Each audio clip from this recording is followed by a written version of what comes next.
Hi ಎಲ್ಲರಿಗೂ welcome back to our YouTube channel. So ಇವತ್ತು most requested video ಮಾಡ್ತಾ ಇದ್ದೀನಿ.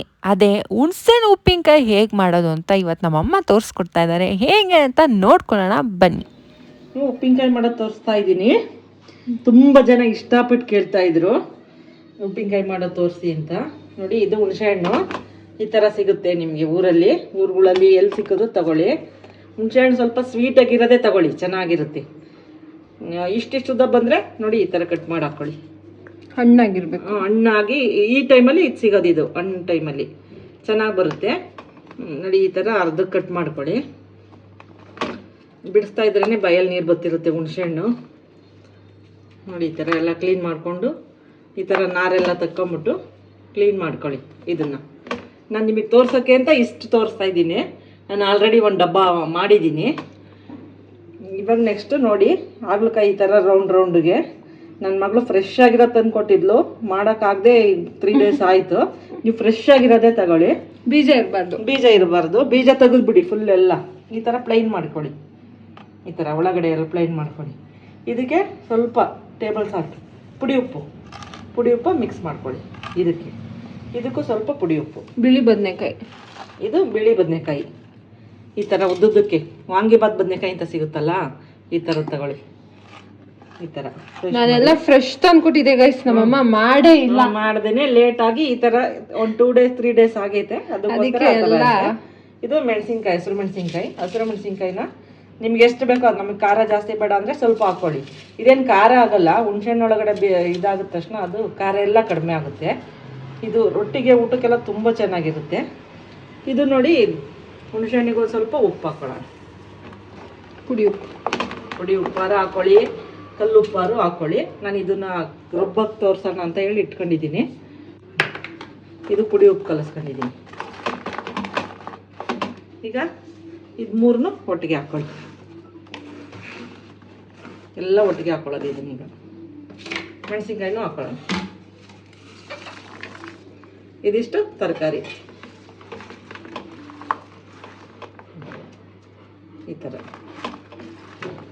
ಇವಾಗ ನೆಕ್ಸ್ಟು ಇದಕ್ಕೆ ಖಾರ ಹಾಕೋದು ತೋರಿಸ್ತೀನಿ. ಗೈಸ್ ನೋಡಿ, ನನ್ನ ಕಸಿನ್ ಬಂದಿದ್ದಾನೆ ಊರಿಂದ, ನಾಚ್ಕೊಂಡು ಹೋಗ್ತಾ ಇದ್ದಾನೆ ನನ್ನ ಯೂಟ್ಯೂಬ್ಗೆ. ಹಾಯ್ ಮಾಡ ಮಾಡ್ಕೊಳ್ಳೋಣ.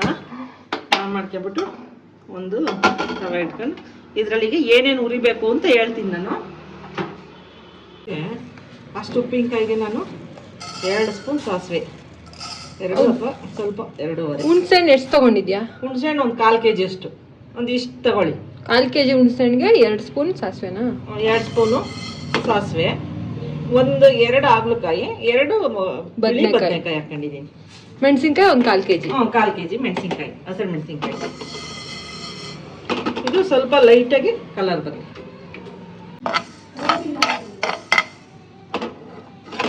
ಸ್ವಲ್ಪ ಚಿಟಪಟ ಅಂದರೆ ಸಾಕು ಸಾಸಿವೆ. ಒಂದೊಂದೇ ಹುರ್ಕೊಂಡ್ರೆ ಕರೆಕ್ಟಾಗಿ ಒಂದೊಂದೇ ಹದ ಸಿಕ್ಕುತ್ತೆ. ಎಲ್ಲದನ್ನೂ ಒಟ್ಟಿಗೆ ಹಾಕಿದ್ರೆ ಜೀರಿಗೆ ಬೇಗ ಆಗುತ್ತೆ, ಸಾಸಿವೆ ಬೇಗ ಆಗಲ್ಲ, ಮೆಂತ್ಯನೂ ಬೇಗ ಆಗಲ್ಲ, ಆ ಥರ ಆಗುತ್ತೆ. ನೋಡಿ, ಇಷ್ಟು ಕಲರ್ ಬಂದರೆ ಸಾಕು. ಸಾಸಿವೆ ಸ್ವಲ್ಪ ಲೈಟ್ ಕಲರ್ ಬಂದರೆ ಸಾಕು.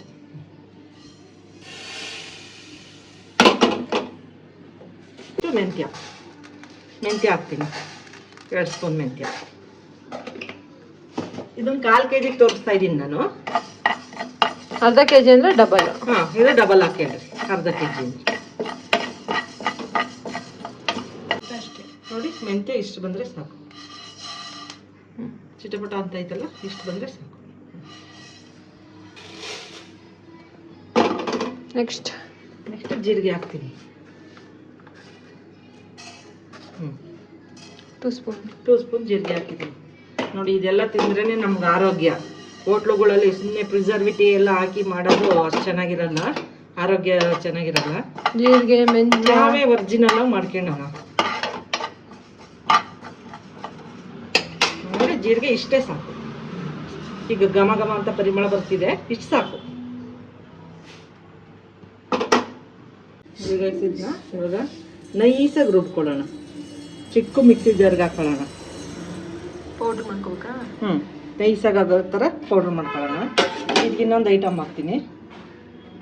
ಅರಿಶಿನ ಪುಡಿ ಒಂದು ಅರ್ಧ ಸ್ಪೂನ್ ಸಾಕು. ಇದು ತುಂಬ ಹಾಕಿದ್ರೆ ಅಂಟು ಥರ ಆಗುತ್ತೆ, ಇದು ಬೇಡ, ಜಾಸ್ತಿ ಹಾಕಬೇಡ.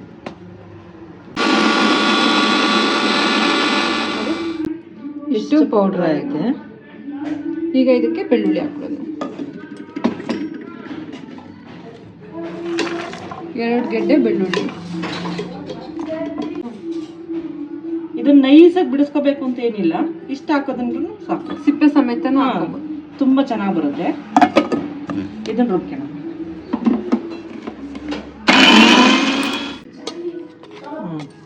ಇಷ್ಟ ಆಗಿಬಿಟ್ರೆ ಸಾಕಾ? ಇಷ್ಟ ಆಯ್ತು. ಈಗ ನೆಕ್ಸ್ಟ್ ಮೆಣಸಿನ್ಕಾಯಿ ತಗೊಳ್ಳೋಣ. ಇದು ಖಾರ ಮೆಣಸಿನ್ಕಾಯಿ, ಇದೇ ಗುಂಟೂರು ಮೆಣಸಿನ್ಕಾಯಿ ಅಂತೀವಲ್ಲ ಅದು. ಮೇಯ್ನ್ ಇದು ಸುಮ್ಮನೆ ಕಲರ್ಗೋಸ್ಕರ ಅಷ್ಟೇ ಹಾಕೊಳ್ಳೋದು. ಇದು ಬೇಡ ಅಂದ್ರೆ ಸ್ಕಿಪ್ ಮಾಡ್ಕೊಬೋದು. ಸಪೋಸ್ ಇದು ನಮಗೆ ಖಾರ ಜಾಸ್ತಿ ಆಗುತ್ತೆ, ಇದೇ ಬೇಕು ಅಂತಂದ್ರೆ ಎರಡನ್ನೂ ಅರ್ಧ ತಗೊಂಡು ಹಾಕೋಬೋದು. ಇದ್ರಲ್ಲಿ ಮೇಯ್ನ್ ಏನು ಗೊತ್ತಾ, ಮಸಾಲೆ ಸ್ವಲ್ಪ ಜಾಸ್ತಿ ಇದ್ರೆ ಉಪ್ಪಿನಕಾಯಿ ಕೆಡಲ್ಲ, ಚೆನ್ನಾಗಿರುತ್ತೆ. ಇವಾಗ ಇದನ್ನ ರುಬ್ಕೊಳ್ಳೋಣ ಮಿಕ್ಸಿ. ಡ್ರೈ ಆಗಿ ಪುಡಿ ಮಾಡ್ಕೊಳ್ಳೋಣ. ಡ್ರೈ ಪುಡಿ ಮಾಡ್ಕೊಳ್ಳೋಣ. ಇದು ಸ್ವಲ್ಪ ಚೆನ್ನಾಗಿ ಒಣಗಿಸ್ಕೊಳ್ಳಿ ಮೆಣಸಿನ್ಕಾಯಿ, ಪುಡಿ ಚೆನ್ನಾಗಾಗುತ್ತೆ. ಪುಡಿ ಮಾಡ್ಕೊಂಡಿದ್ದೀನಿ. ಇವಾಗ ಈ ಮಸಾಲೆ ಹಾಕೋಣ. ಅದೇ ಫಸ್ಟ್ ರುಬ್ಬಿಟ್ಕೊಂಡಿದ್ವಲ್ಲ ಅದು ಬಿಟ್ಟು.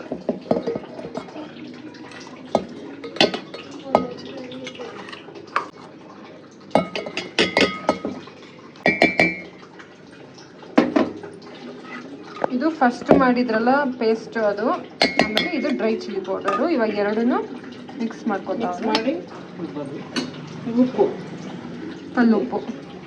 ಕಲ್ಲುಪ್ಪು ಏನು ಹೆಂಗೆ ಗೊತ್ತಾ, ನಾವು ಅದಕ್ಕೆ ಸ್ವಲ್ಪ ಹಾಕೊಂಡಿದ್ದೀವಲ್ವ ಹುಣಸೆಹಣ್ಣಿಗೆಲ್ಲ, ಆದಷ್ಟು ಸ್ವಲ್ಪ ಕಡಿಮೆನೇ ಹಾಕ್ಕೊಡಿ. ಆಮೇಲೆ ನಾವು ಟೇಸ್ಟ್ ಮಾಡಿ ನೋಡಿದ್ಮೇಲೆ ಕಡಿಮೆ ಆಯಿತು ಅಂದರೆ ಬೇಕಾದ್ರೆ ಇನ್ನೊಂದು ಸ್ವಲ್ಪ ಉಪ್ಪು ಹಾಕೊಂಡು ಕಲಸು, ಇನ್ನೊಂದು ದಿವಸ ಇಟ್ಕೊಬೋದು. ಅದರಿಂದ ಈಗ ನಾನು ಮಿನಿಮಮ್ ಒಂದು 50 ಗ್ರಾಮ್ ಐತೇನಪ್ಪ, ನನ್ನ ಕೈಯಲ್ಲಿ ಎರಡು ಬಕ್ಸೆ ತೊಗೊಂಡಿದ್ದೀನಿ ನೋಡಿ. ಹಿಂಗೆ ಹಾಕ್ತೀನಿ ರುಬ್ಬಕ್ಕೆ. ಇಷ್ಟು ಸಾಕು. ಇದಕ್ಕೆ ಮಿಕ್ಸ್ ಮಾಡ್ಕೊಂಬಿಡೋಣ.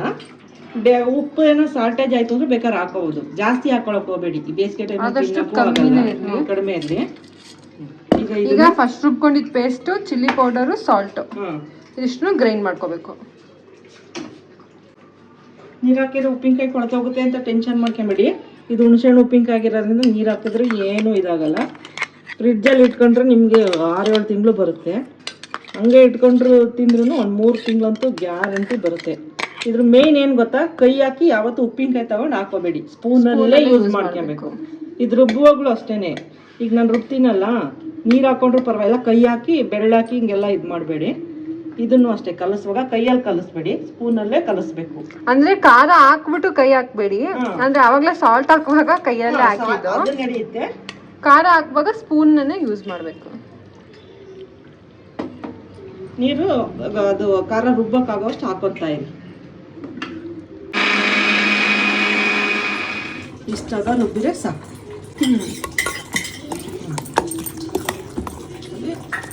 ಮಸಾಲೆ ಆಗಿದೆ. ಇದ್ರಲ್ಲಿ ಕಲ್ಸಕ್ಕಾಗಲ್ಲ ಅಂತ ಇದಕ್ಕೆ ಹಾಕ್ತಾ ಇದ್ದೀನಿ. ಏನು ಸಾಲ್ಟ್ ಹಾಕಿದ್ವಲ್ಲ ಅದು ಎಲ್ಲ ಮಿಕ್ಸ್ ಮಾಡಿದ್ವಲ್ಲ ಹುಣಸೆಹಣ್ಣೆಲ್ಲ ಅದು.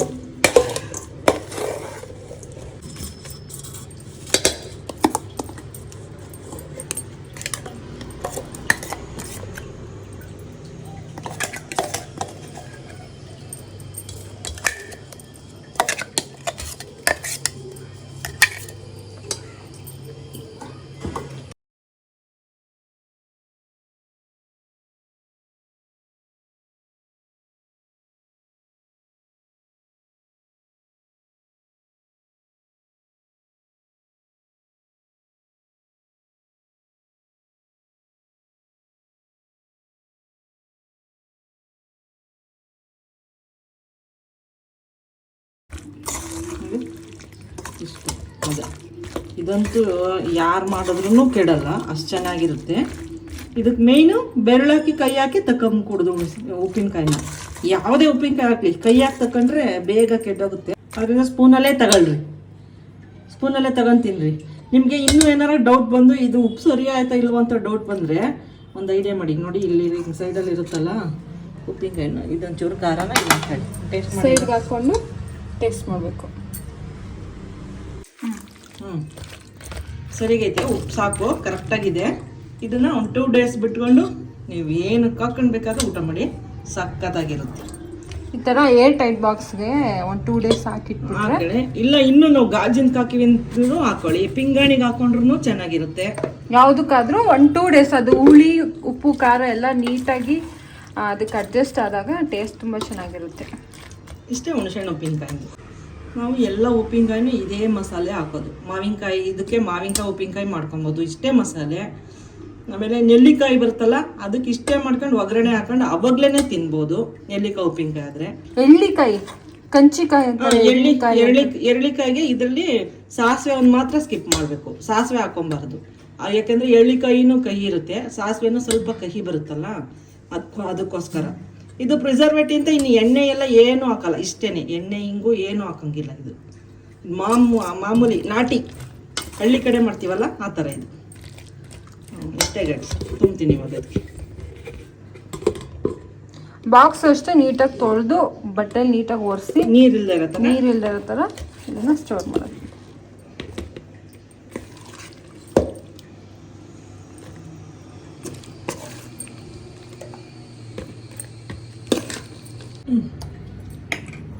ಇದು ಇವಾಗ ಇಷ್ಟ ಆಯಿತು. ಇನ್ನು 2 days 3 days ಈ ಉಪ್ಪಿನಕಾಯಿನ ನಾವು ಯೂಸ್ ಮಾಡ್ಬೋದು. ನಾನು ಆಲ್ರೆಡಿ ಮನೇಲಿ ಒಂದು ಬಾಕ್ಸ್ ಹಾಕಿದ್ದೀನಿ, ಇಷ್ಟು ಹಾಕಿದ್ದೆ. 1 monthಲ್ಲಿ ಆಲ್ಮೋಸ್ಟ್ ಖಾಲಿ ಆಗಿದೆ. ನೀವು ಯಾವಾಗ ಉಪ್ಪಿನಕಾಯಿ ಬೇರೆದು ಚಿಕ್ಕದು ತಕ್ಕಂತ ಇರ್ತೀರಲ್ಲ, ಇಷ್ಟು ದೊಡ್ಡ ಡಬ್ಬದಲ್ಲಿ ಏನಾರು ಹಾಕೊಂಡ್ರೆ ಅವಾಗ ಕಲಿಸ್ತಾ ಇರಿ ಸ್ಪೂನಲ್ಲಿ.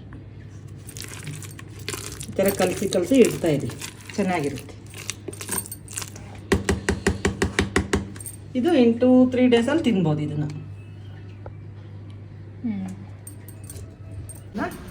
ಟೈಟಾಗಿ ತುಂಬಿಟ್ಟಿರ್ತೀನಿ. 2 days ಆದಮೇಲೆ ಆರಾಮಾಗಿ ನೀವು ತಿನ್ಬೋದು, ಚೆನ್ನಾಗಿರುತ್ತೆ. ಸೊ ಫೈನಲಿ ಉಪ್ಪಿನಕಾಯಿ ವಿಡಿಯೋ ಮಾಡಿ ಅಪ್ಲೋಡ್ ಮಾಡ್ತಾ ತುಂಬ ಜನ ಕೇಳಿದ್ರು ಉಪ್ಪಿನಕಾಯಿ ತೋರಿಸಿ ಅಂತ, ತೋರಿಸಿದ್ದೀನಿ. ಮಾಡಿ, ನೀವು ಮಾಡಿ ಟ್ರೈ ಮಾಡಿ, ಯಾವ ಥರ ಇದೆ ಅಂತ ಹೇಳಿ ಕಮೆಂಟ್ ಸೆಕ್ಷನಲ್ಲಿ ಹಾಕಿ.